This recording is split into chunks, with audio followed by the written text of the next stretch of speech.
Welcome to the Sunspice Wisdom Show. I'm your host, Ashley Welch, and today we have none other than the Beau Campbell, founder and creator of Yogarina, with us. Hi, Beau. Hi, How are you? Ashley. I'm It's great. Thanks it's for having nice. me. Yeah, it's nice to see you. So, Beau and I have had the classic social media relationship thus far. I was yeah, I was fortunate enough to be introduced to you by a dear friend, Shauna Tebow. And are you friends with Shauna? Yes, yeah, I know her, Okay, from Phoenix. nice. Yeah. So my friend, she was like, "Hey, there's this like crazy dance thing that I get into, and I don't know, I really like it, and I think that we need to do it together." And I was kind of like, "Huh, okay. Sounds cool." I had no idea what to expect. And so her and I did your class, and I just like, I don't know what it was, it maybe like the catalyst for me like waking my body back up again into this sort of more feminine state. But I remember that there was this point in your class where I just started bawling my eyes out, and I was so happy, and it was such a cool experience. And so I want to say thank you for ushering that type of environment in, especially virtually, because I think it's, our we don't think it's possible to go that intimate um just from here, on our screens, but it totally is. And I remember I could feel the energy being so high through that class, despite us all being all over the country, possibly the world. I don't know how far your following went, but there was quite a few people. So yeah, very cool. How did you come up with this idea of Yogarina? I know your background's in dance, but I'm just curious like what this progression was like to birth this beautiful just offering Uh, out to the world. oh, thanks for saying that. Yeah, that class was really special, and, that was, Shake Your Chakras, which is probably the most, impactful class I teach in terms of shifting energy, and, a lot of people do have those types of breakthroughs, which is amazing. But yeah, Yogarina started, I suppose, when I started teaching yoga about 8, 9 years ago. I was still dancing professionally as a ballerina and just going through a lot of, emotional things in the dance world, a lot of confidence and self-esteem issues. And I I found yoga, and that was just such a beautiful experience for me to look inward and make some really big shifts in my mindset, regarding my body and my career, I suppose. And it led me to really want to create some type of offering where I felt as great and beautiful and expressive as I did, performing on stage or in the dance studio, but without the pressure of feeling like I had to look a certain way or perform a certain way. So basically, just marrying the beauty and release, and healing of dance that it does have the capability of doing Hmm. with, that space of yoga, because yoga is such a safe space for a lot of students to come and turn inward and not have to worry about the outside world. Hmm. But there was still just something missing for me in my yoga practice. So I needed that extra, feeling of beauty and of fluidity that ballet Yes. brings you. Yeah, that was the Mhm. exact term I was thinking, the feeling of fluidity, because that's what I get when I'm doing your classes. Which for me with yoga, I've had a similar experience. I always felt like you're pointing, like there's just something missing. It was too structured, which is very, in my opinion, more masculine, which is beautiful.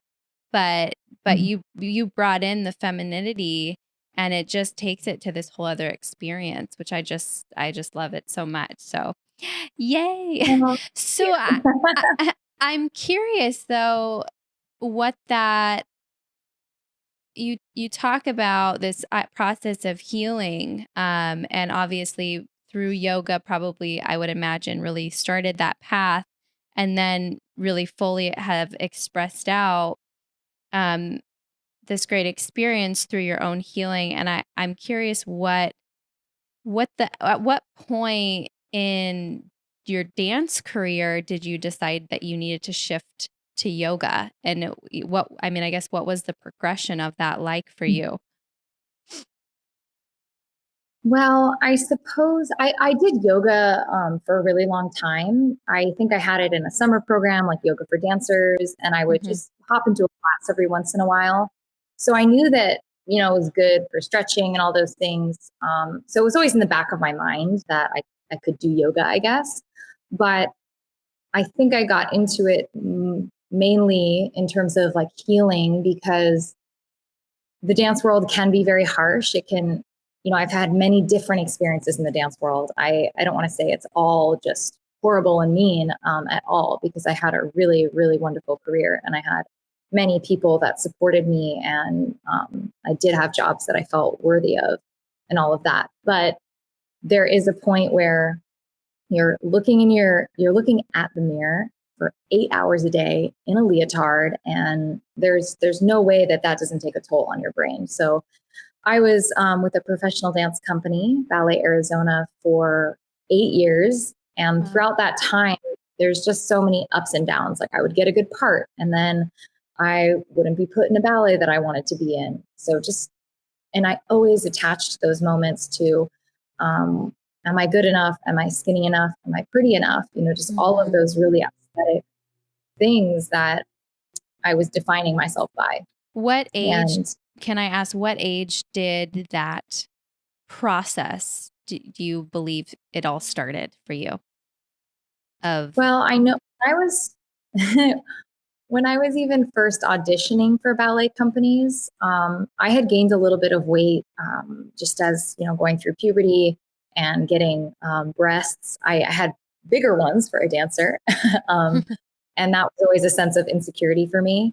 So I remember when I was auditioning, I was about 18 and I just really started to limit what I was eating. I started running and I just had this mentality of, if I'm not the skinniest, I'm not the best and I'm not going to get a job. and you said you were So it, 18? yeah, when I was Okay. about 18. And I also was really healthy. I was always into nutrition and being healthy and cooking. So it didn't get so extreme where I was, was needing help in terms of an eating disorder. Yeah. But later I came to realize, no, that was not normal. Um, but so it started there. And I think throughout my whole career, as I had a lot of ups and downs in my weight, I was on birth control for a little bit and that made me gain weight. And, just Mhm. in my 20s, discovering what it was like to be a woman and what it was like to have a body that was going through a cycle, because if you're not a woman, you don't understand how that feels. And Yeah. I had a lot of male bosses, and it was so hard to communicate that because I would start to get, I was a couple moments where I got fat talks, and some of them were in line with my cycle. And I just always felt like my body was betraying me. And at some point, I just was like, no, this is what a body does. And it's a beautiful Mhm. process. I can either like hate it and just shove it away, or I can try and sync with my cycle and love myself and heal and know that it's okay to have breasts and to have a period and all of those things. Yeah. Did you have someone kind of, a support system or someone that was kind of helped you see that? Or was it always kind of innately within you this sort of intuition that like, no, they actually don't know what they're talking about. This is actually completely healthy and completely normal for where I'm at. Yeah, I honestly think it was innately in me. I feel like my yoga practice helped me ask a lot of questions about who I was doing this for and why I would attach certain things to define my whole self worth. Mhm. Um, And of course, my family has always been a great support system, but I didn't share any of these things. This was all an internal. As soon as you share, it's like you're weak. You know, Yeah. I, when I was really thin, I wanted everyone to think it was supernatural and that I just like did whatever I wanted, but I was a dancer. You know, I never wanted people to know like, oh, this is something I think about all the time and something Hmm. that is a struggle and a challenge. So I had a life support system, I would say, but no one really knew, didn't ask for help from any of these things. But So, as soon as you got deep, sorry, go ahead. oh no, you're good. You're good. Um, Yeah, I was just as soon as you dive deep and start to ask yourself questions, I think it's there. Like as a woman, you're just like, no, this is my body and this is who I am and it's okay. And if I want to change something, that's up to me to do in a way that's honoring myself and not hurting myself. yeah, it's really interesting. I feel like there is this strong desire and awakening that's happening. I can feel it, just within myself and with the women that I'm surrounding myself with is this sort of idea that we're we're even waking up to the idea that we've been in many ways tried to there's been a desire to control the feminine and the process of the feminine.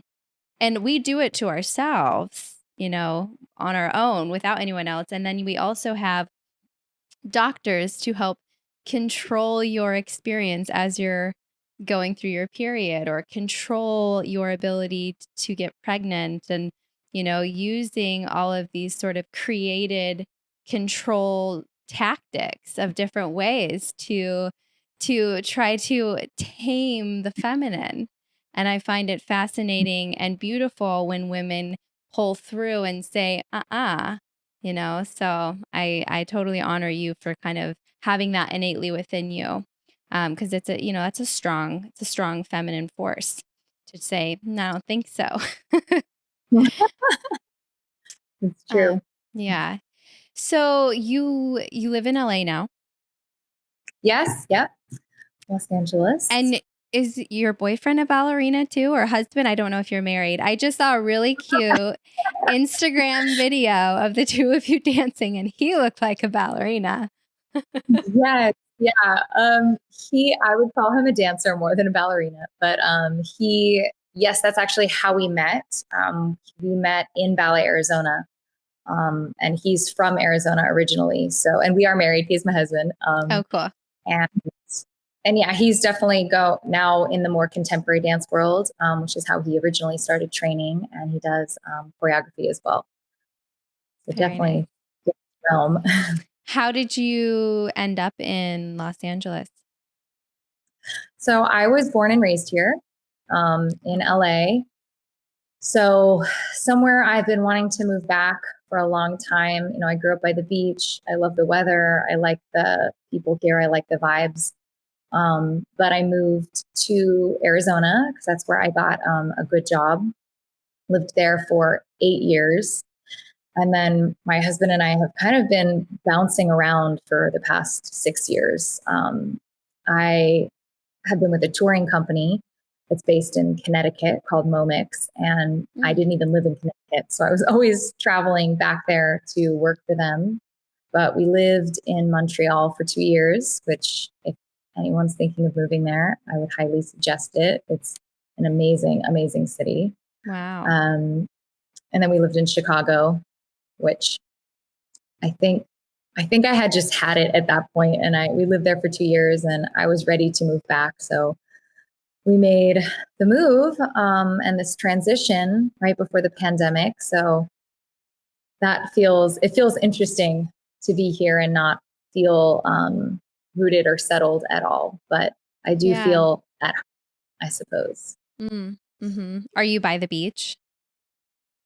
We unfortunately are not, which we're considering moving towards the beach.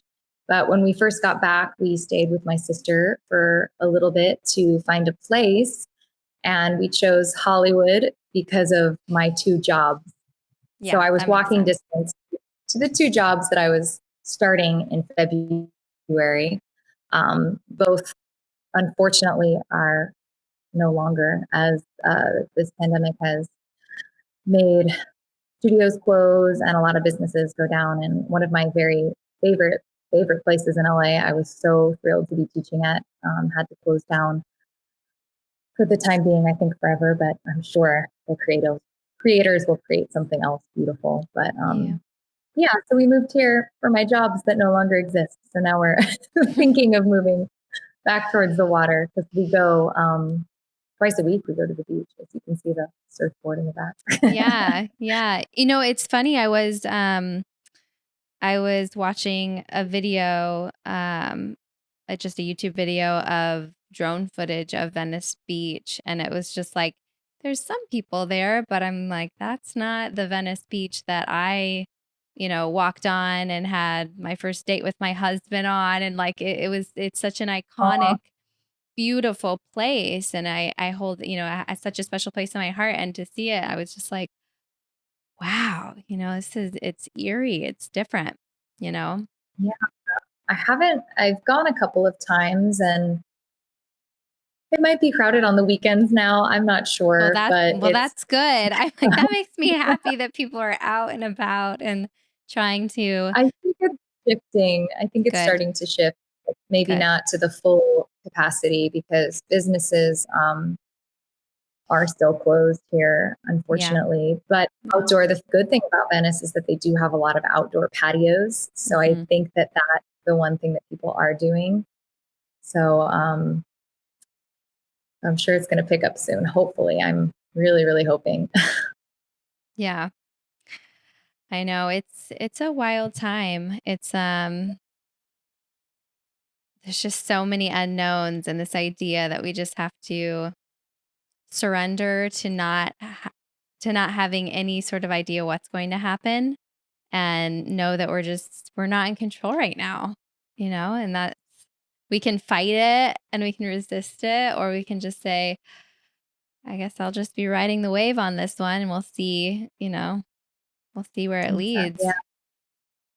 there's so many layers to it too, because some people's whole life's work is tied up in brick and mortar studios and businesses, and so it's so hard. There's so many days where I embrace that and I just say, okay, what are you gonna do that you can do? Like, what are you in control of, that Mhm. you can move forward today? But there are also those days where I don't I don't accept it, and I'm like, what's going on? And I just want to cry the whole day.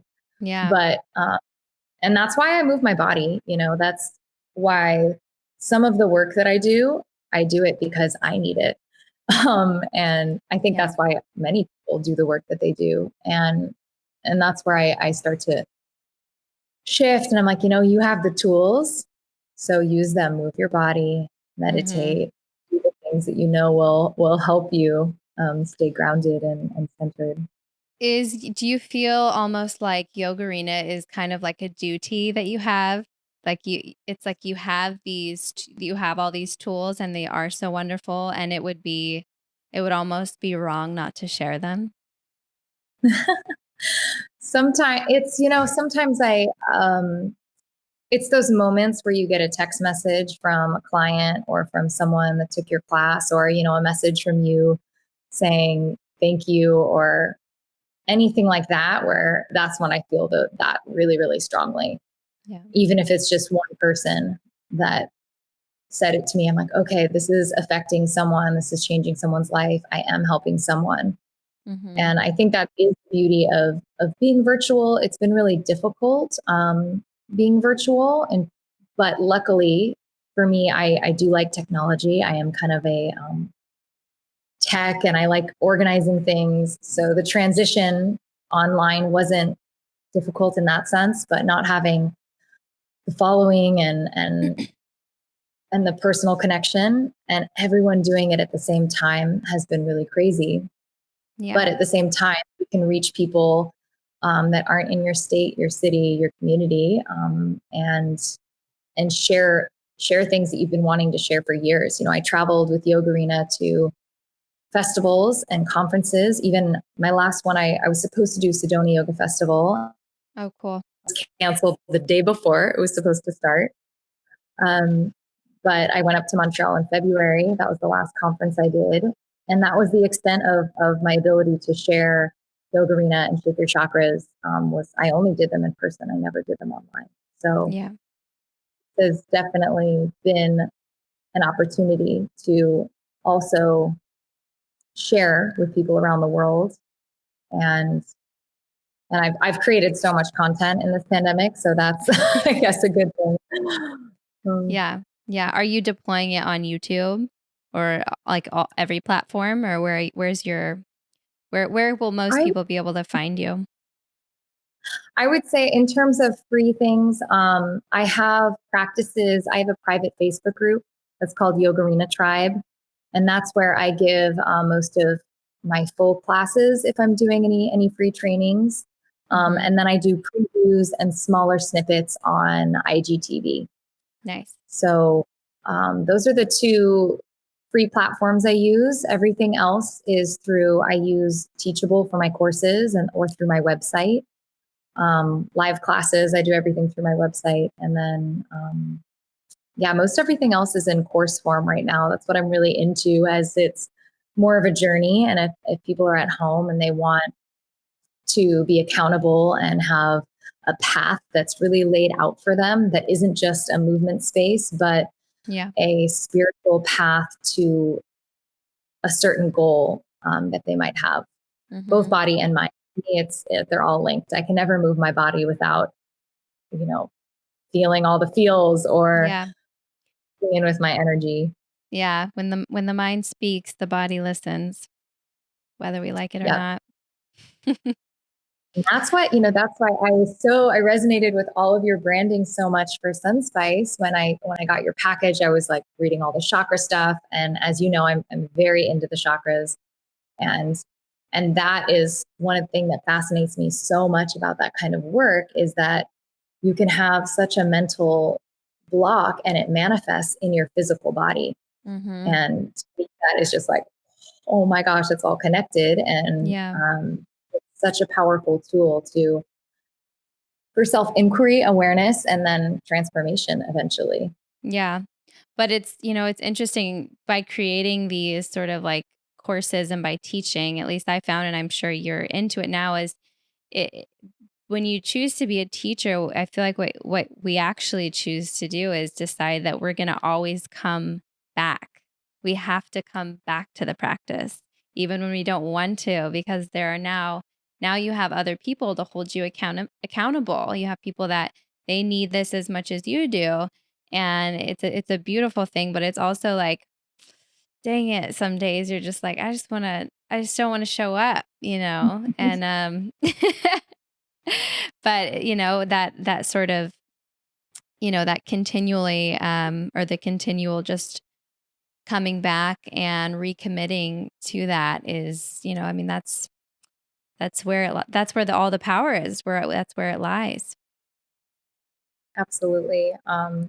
Practice is so important to me. And one of my core values in my business is ritual, and setting up rituals in my life, especially in this time where there is no, I don't feel like my life has shifted a lot from the pandemic. I know some people haven't had that much shift in terms of jobs, but I felt like the ground was taken out from underneath me. And implementing ritual has been the only way for me to, like you're saying, come back to my own practice and stay rooted, so that I can share my offerings and help other people without um, falling apart, and without coming at a place where I am the student as well, and I keep working on myself in order to share with others. Yeah. What are some of your rituals that you found have been very effective for you? Meditation is probably the number one, and it's the hardest one for me.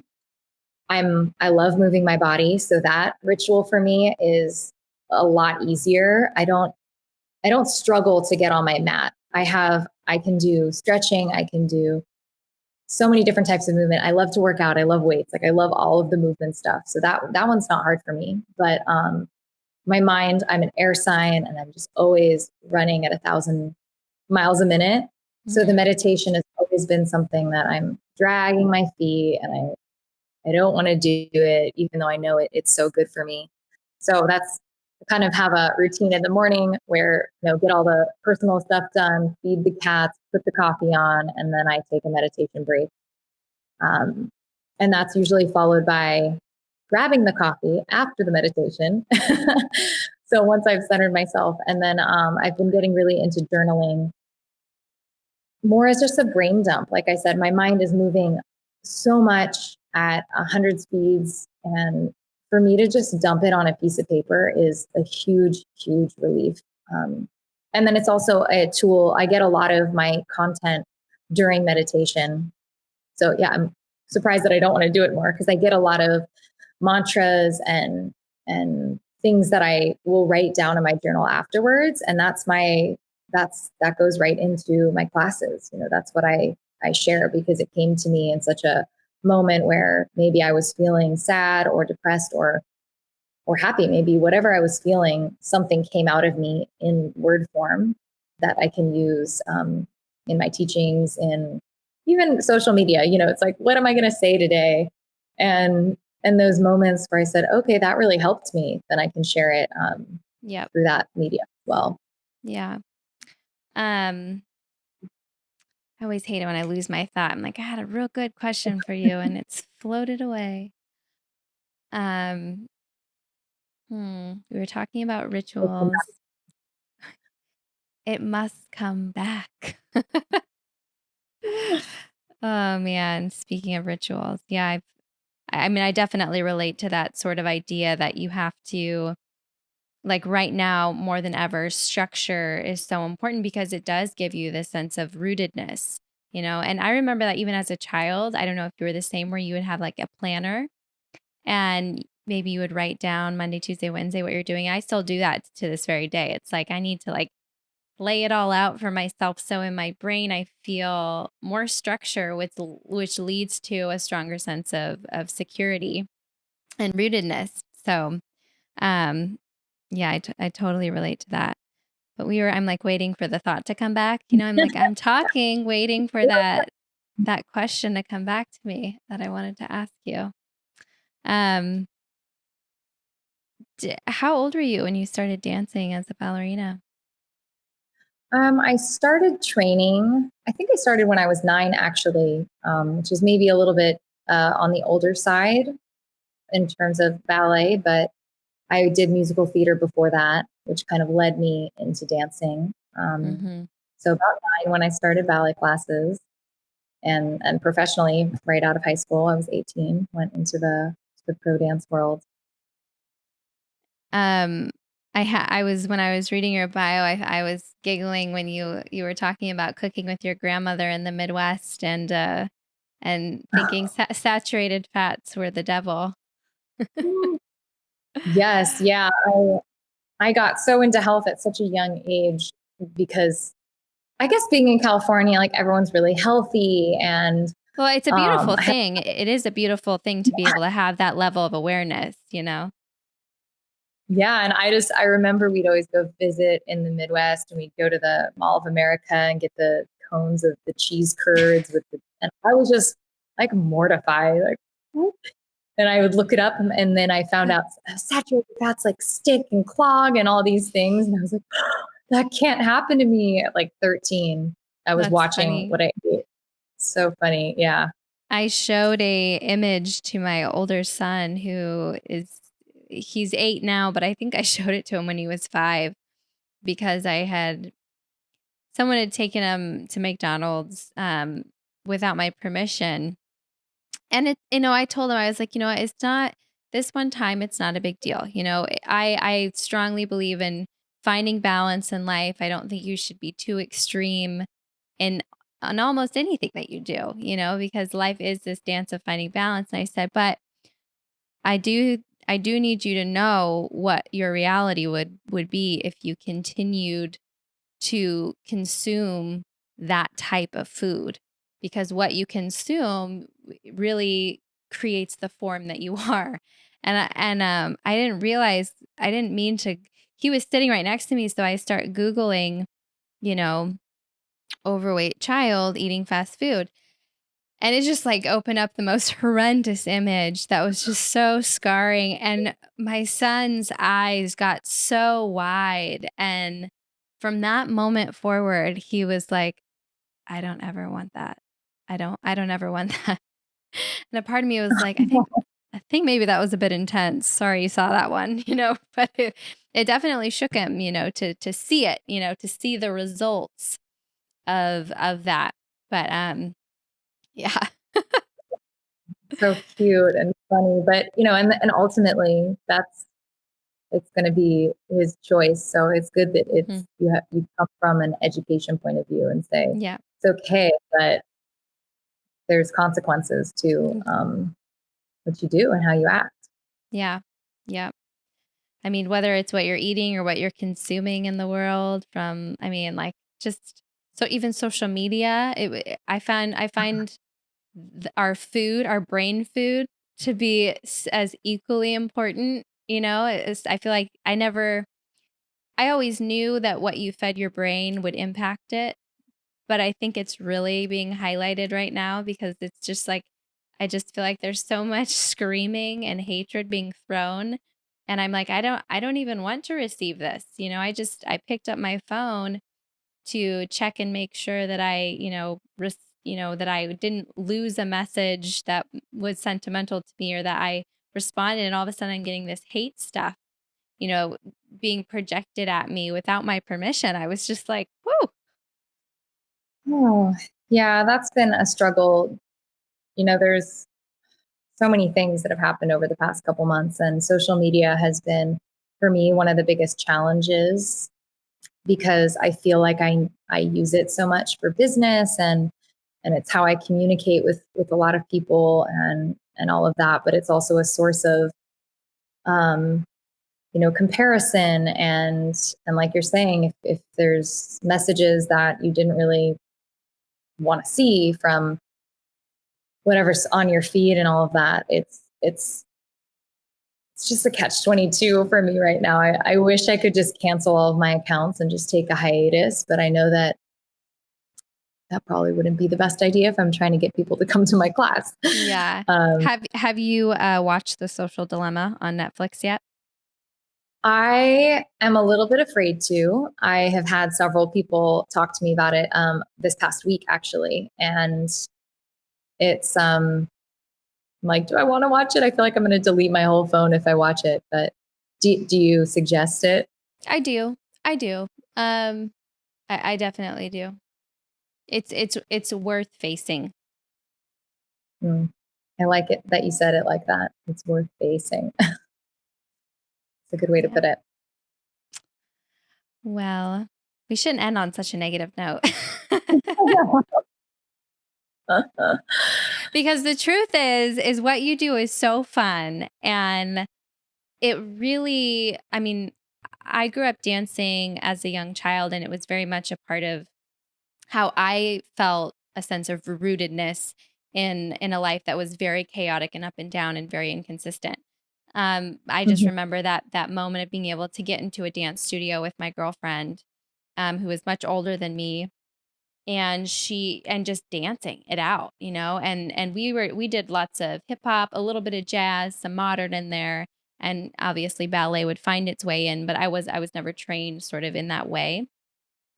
And ballet is a very feminine place to be at. Hip hop is like, you know, and the flowing and the getting in tune with the way that your body is moving and controlling it but fluidly, I feel is very feminine. And so I just have had so much fun moving back into that place, of femininity through that type of movement.